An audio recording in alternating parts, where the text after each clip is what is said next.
Seigneur, nous sommes dans la joie de nous retrouver encore ces jours, ces grands jours de Pâques, Jésus-Christ ressuscité. Et notre message sera intitulé ces jours, les sons vous servira des signes. Et nous restons dans la Bible, dans Marc chapitre 15, verset 37 à 39. Nous lisons au nom de Jésus. Mais Jésus, ayant poussé un grand cri, expira. Les voiles du temple se déchira en deux, depuis le haut jusqu'en bas.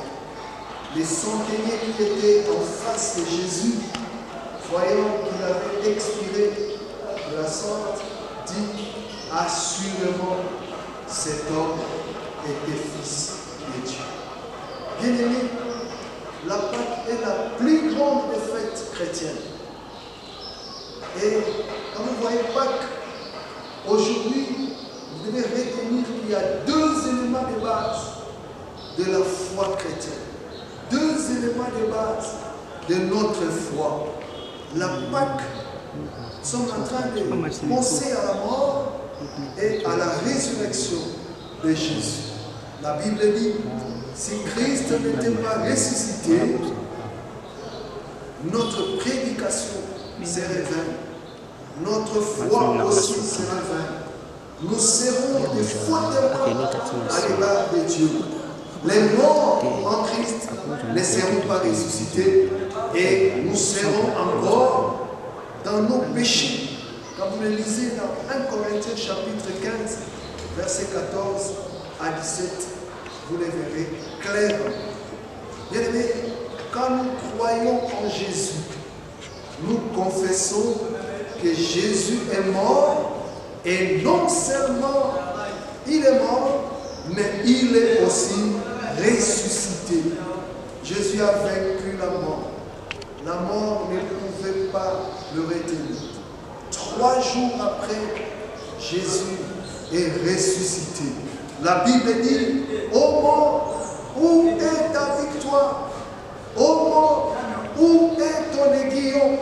Christ t'a vaincu. 1 Corinthiens chapitre 15, verset 54 à 57. La parole de l'Écriture s'est accomplie.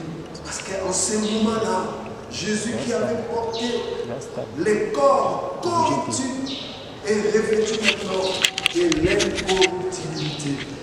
Les corps mortels est revêtu de l'immortalité. Bien aimé, il y a un moment où nous vivrons, nous demeurons dans la victoire.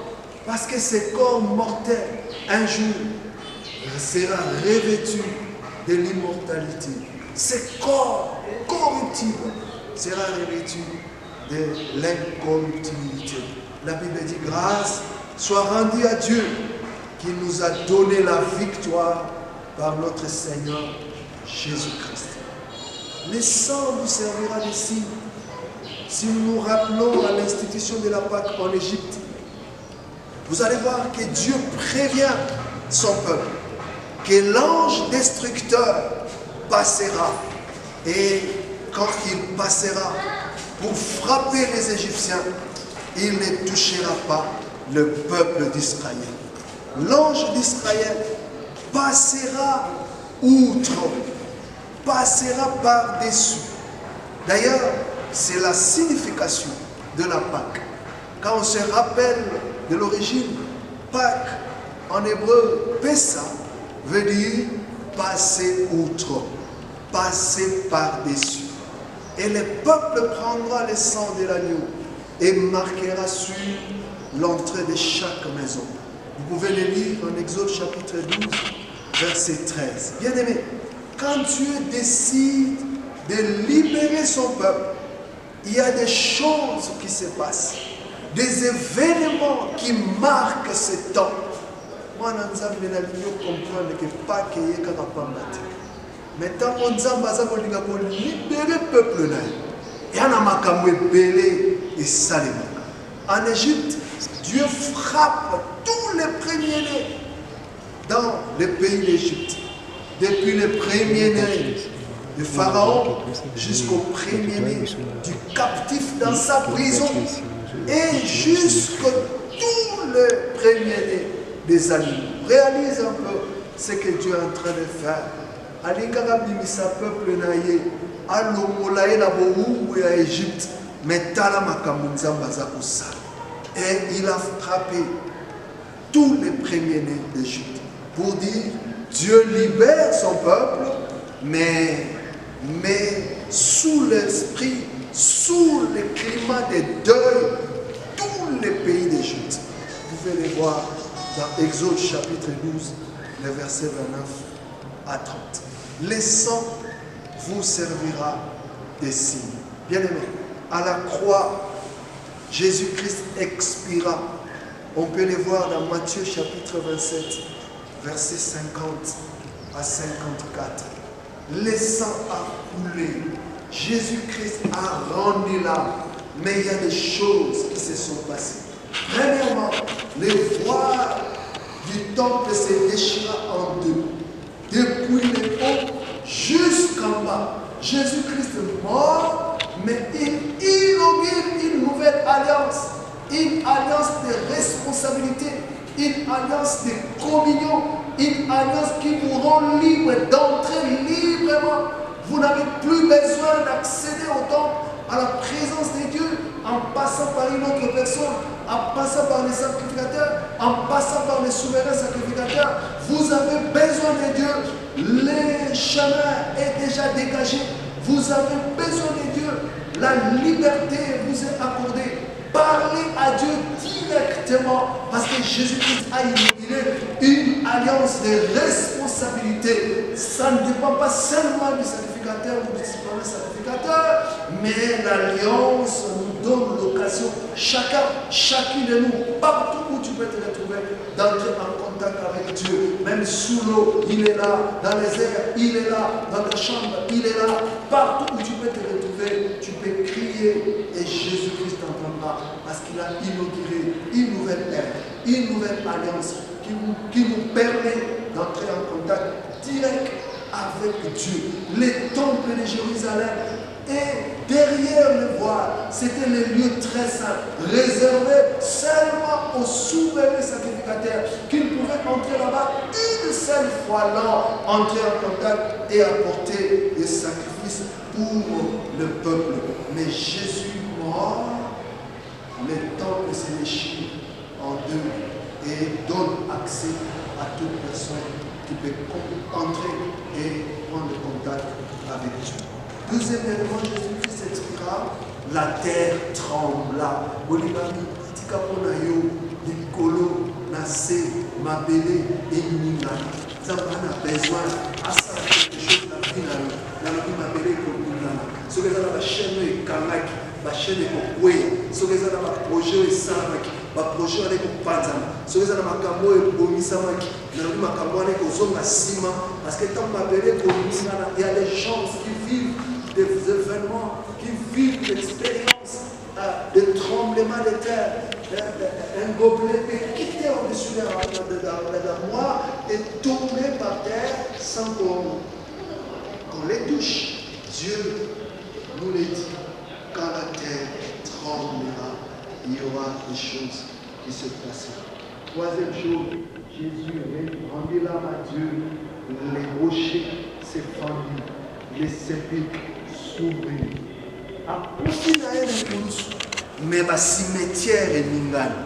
Je dis à quelqu'un qui croit que sa vie est déjà attachée, sa vie est en prison, dans des rochers, dans des cimetières. Babette la rôle du solo, que yo tamo la un esprit de mort. Babette la rôle du solo, que vie na yo basiba kunda ya mona sa cimetière. Laisse que ce moment de la résurrection puisse faire trembler même les cimetières, ouvrir les sépulcres, afin que ta vie, afin que ton avenir puisse sortir. Plusieurs corps de saints morts ressuscitèrent. Jésus-Christ est ressuscité, il est ressuscité aussi avec tout ce qui t'appartient. Tout ce qui était enfoui dans les sols, dans les sous-sols, dans les tombeaux, qui était enfoui sous la mer. quand Jésus-Christ remonte, revient à la vie, il revient avec tout ce qui t'appartient. Beaucoup de choses se passent pour te libérer. Beaucoup de choses se passent pour te délivrer. Beaucoup de choses se passent pour te donner la vie. Jésus veut te donner la vie et il y a des choses qui se passent. Retiens deux choses qui vont terminer et clôturer notre message. Dieu peut disposer beaucoup de choses pour toi, mais il te demande simplement deux choses. Nous allons retenir ces deux éléments dans cette grande journée pascale, dans cette grande journée de résurrection. La première chose, c'est d'avoir foi en Dieu. Avoir foi en Dieu, c'est la confiance sans faille. La confiance sans condition en Dieu. Jésus disait à Marie et à Marthe, crois et tu verras la gloire de Dieu. La Bible nous dit, sans la foi, personne ne peut être agréable à Dieu. Tu veux être agréable à Dieu, crois et la foi. Tu veux être agréable à Dieu, reste attaché à Dieu. Tu veux être agréable à Dieu, fais confiance en Dieu. Et cette foi est inébranlable. Cette foi n'est pas marchandable. Cette foi ne trébuche pas. La foi en Dieu, quelles que soient les circonstances, quel que soit le temps, quel que soit les moments, ô peuple de Dieu, tu m'entends ce jour et je te dis que quel que soit les moments, coronavirus, Covid-19, pandémie, crise sanitaire mondiale, quel que soit les temps, garde ta foi, fais confiance en Dieu et tout ce qui arrive passera. Je suis en train de réfléchir que Daniel, ensemble avec ses compagnons, était dans la cour royale. Mais un jour, on le prend et on le met dans la fournaise ardente. Mais je suis en train d'imaginer que tout en étant dans la fournaise, les compagnons vivaient normalement comme s'ils étaient dans le palais royal, bien aimé, dans le feu. Parce que le roi, quand il est venu, il a trouvé que Daniel et ses compagnons étaient en train de marcher, mais non seulement ils étaient seuls, mais ils avaient aussi quelqu'un qui était à côté de eux, avec l'image du Fils de Dieu. Est-ce que tu peux imaginer de vivre comme tu vivais normalement, quel que soit les moments de crise, dans les confinements, vis comme s'il n'y avait rien. Dans les moments de maladie, vis comme s'il n'y avait rien. Dans les moments de sécheresse, vis comme s'il n'y avait rien. Parce que ce n'est pas Daniel qui a dit que nous ne sentons pas du feu, mais ceux qui entouraient, ceux qui étaient là en train d'observer, ont senti que le feu n'a rien fait à Daniel. La foi. Dans le feu, garde la foi. Dans la fosse au lion, garde la foi. Dans les situations compliquées, garde la foi. Bien aimé, première chose à retenir pour vivre tout ce que Dieu est en train de nous faire voir, tu dois garder ta foi. Je dis la confiance inébranlable en Dieu. Et Hébreux chapitre 11, verset 6 nous le dit. La deuxième chose à retenir dans ces grands moments de festivité de la résurrection, tu dois obéir à ce que Dieu te dit. L'obéissance. Bien aimé, obéir à Dieu, c'est obéir à ce que Dieu attend de toi. Tu n'as pas à faire d'illusion. Ton Dieu t'attend quelque part. Dieu attend que tu fasses quelque chose. Dieu attend que tu réalises quelque chose. Dieu attend que tu fasses quelque chose. Ce que tu vas faire, Et ce que Dieu attend que tu fasses, c'est ce qu'on appelle obéissance. À ce que tu peux faire pour la gloire de Dieu. Tu ne peux pas faire quelque chose pour ton propre intérêt, pour dire que tu as fait quelque chose dans l'obéissance. Ce que tu dois faire, c'est ce que tu feras pour la gloire de Dieu. L'obéissance vaut mieux que le sacrifice. L'obéissance, c'est ce que Dieu veut et non ce que tu veux ou ce que les autres veulent de toi. Bien-aimé, ça peut paraître difficile d'obéir à Dieu, mais obéis et Dieu fera de grandes choses dans ta vie. Obéis Dieu et non les hommes. Laisse que notre Dieu te bénisse ce matin, ce jour, et que vive les ressuscités du 3e jour. Joyeuse fête de Pâques à tous.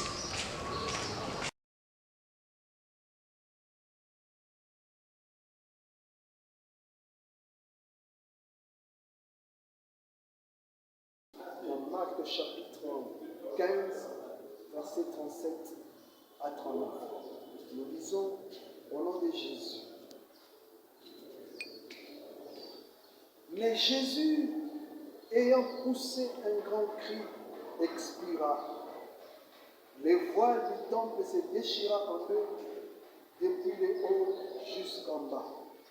Les centeniers qui étaient en face de Jésus, voyant qu'il avait expiré de la sorte, dit assurément, cet homme était fils de Dieu. Bien-aimés, la Pâque est la plus grande fête chrétienne.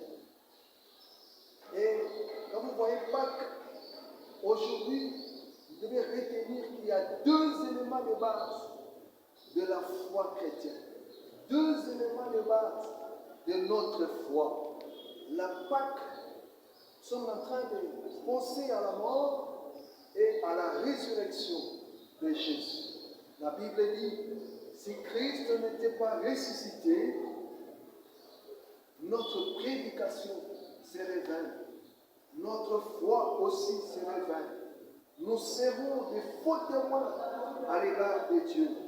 Les morts en Christ ne seront pas ressuscités et nous serons encore dans nos péchés. Quand vous le lisez dans 1 Corinthiens chapitre 15, verset 14 à 17, vous le verrez clairement. Bien-aimés, quand nous croyons en Jésus, nous confessons que Jésus est mort et non seulement il est mort, mais il est aussi ressuscité. Jésus a vaincu la mort. La mort ne pouvait pas le retenir. 3 jours après, Jésus est ressuscité.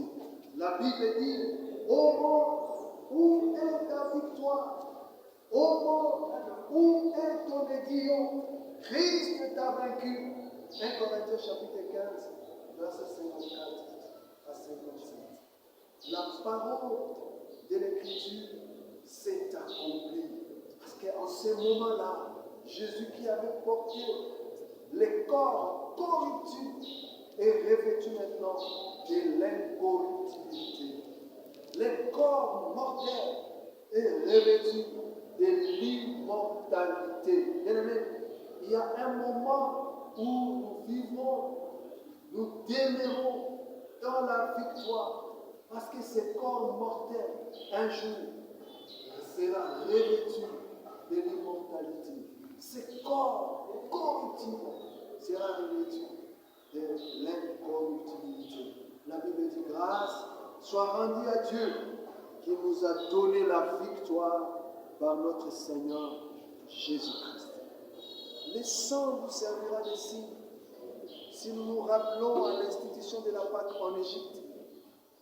Vous allez voir que Dieu prévient son peuple, que l'ange destructeur passera. Et quand il passera pour frapper les Égyptiens, il ne touchera pas le peuple d'Israël. L'ange d'Israël passera outre, passera par-dessus. D'ailleurs, c'est la signification de la Pâque. Quand on se rappelle de l'origine, Pâque, en hébreu, Pessa, veut dire passer outre.